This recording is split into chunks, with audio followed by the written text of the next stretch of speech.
In October 1966, one of the most daring prison escapes in British history took place. On a seemingly ordinary Saturday evening, guards at a prison on the outskirts of London discovered a broken window and a rope ladder dangling over the walls. But the real shock wasn't just that someone had escaped, it was who had managed to slip away.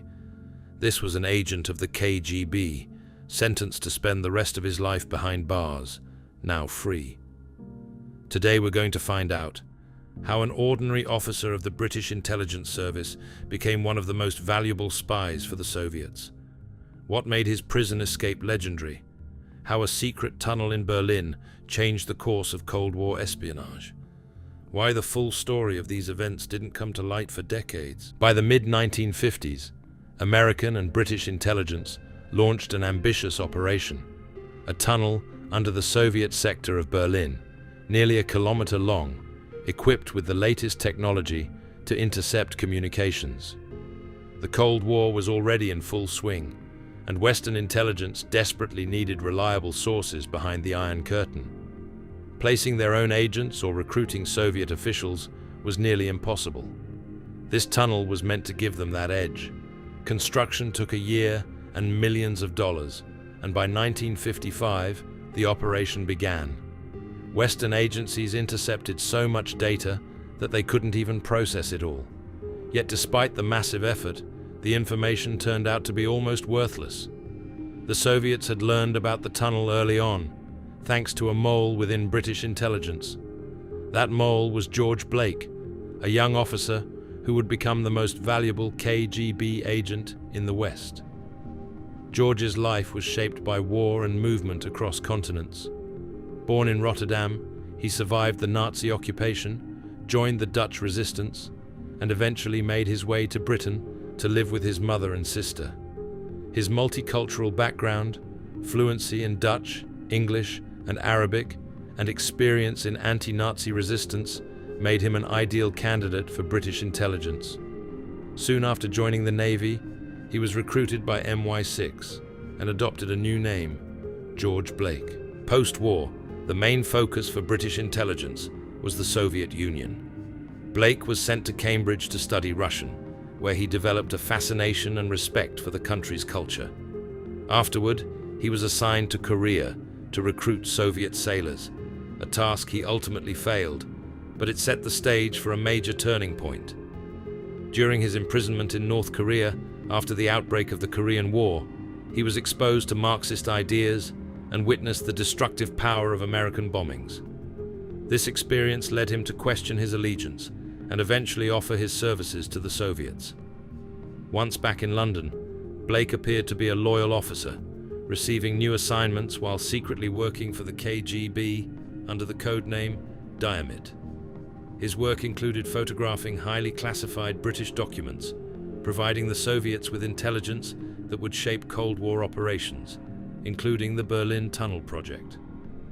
Despite the risk of exposure, Blake continued to operate undetected for years, earning the trust of his British colleagues. George Blake's collaboration with the KGB was incredibly productive.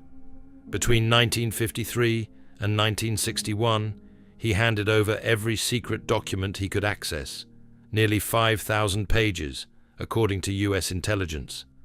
Among the most valuable were the names of agents working for British intelligence, many of whom were being sent undercover to Eastern Bloc countries. These agents were compromised before even reaching their destinations.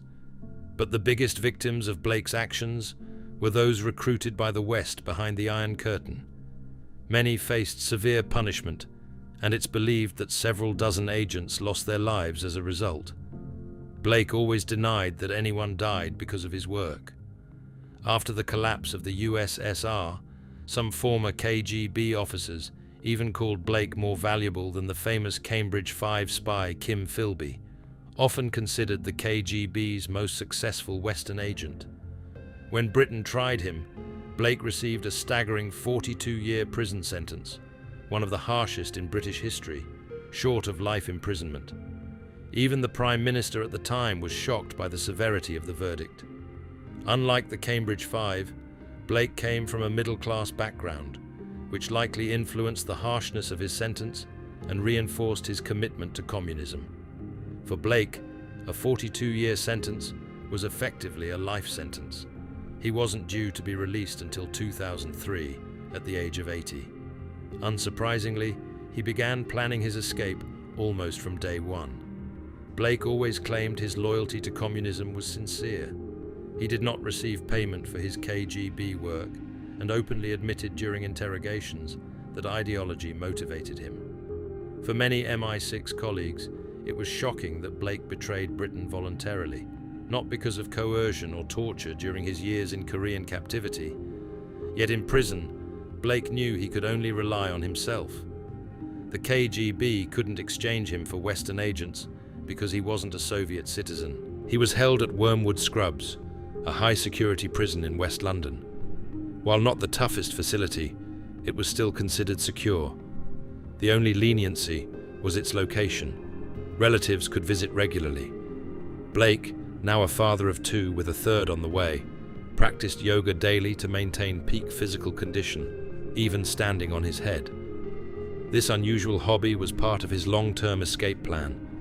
He also began networking with fellow inmates to find potential accomplices.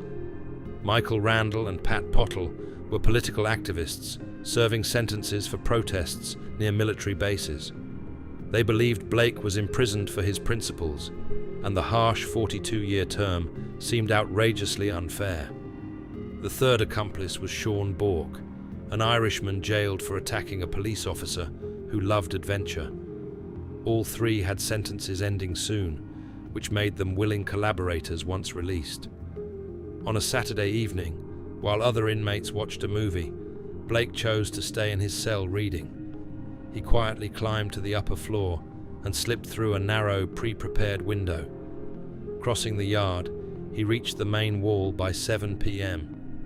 Waiting under the rain for nearly 40 minutes, Blake finally received the rope ladder from his accomplices and climbed over. He injured his wrist and cut his forehead, but managed to reach the getaway car. The escape was successful. For weeks afterward, Blake was shuffled between safe houses across London. Authorities assumed the KGB was involved, but in reality, he hadn't left the city yet. In the autumn of 1966, the group devised a daring plan to get him out of the country, even considering disguises so extreme that Blake's skin color could be altered. Ultimately, Michael Randall hid Blake in a secret compartment inside a van traveling to Berlin. For the entire journey, Blake had to remain hunched over, relieving himself into a bottle. The plan worked. Near the East German border, Blake surrendered to local military authorities. His mother soon received a letter from Moscow. The story of the escape and its aftermath stretched over decades. In 1967, Sean Bourke visited the USSR, met Blake, and even lived with him for a while. Bourke, however, wasn't a committed communist, and soon returned to Ireland, publishing a book detailing the escape. Michael Randall and Pat Pottle remained anonymous for over 20 years. When their identities were revealed in a British newspaper in the late 1980s, a scandal erupted. Both men were tried, but ultimately acquitted, citing moral reasoning for their actions. Blake spent the rest of his life in Moscow, adapting quickly to his new home. He changed his name to Georgy Bechter, married a Russian woman, and was generously rewarded by Soviet authorities with housing, a dacha, and a car. He became a respected figure, occasionally consulting for Soviet intelligence. Unlike other members of the Cambridge Five, he fully embraced his life in the USSR. George Blake died in 2020 at the age of 98. His biography, published a year later in English, was titled The Happy Traitor, a surprisingly fitting description. In his new homeland, Blake lived a calm life, far removed from the dangers of his espionage career. He always denied that his actions led to the deaths of exposed agents. To Blake, espionage was never personal.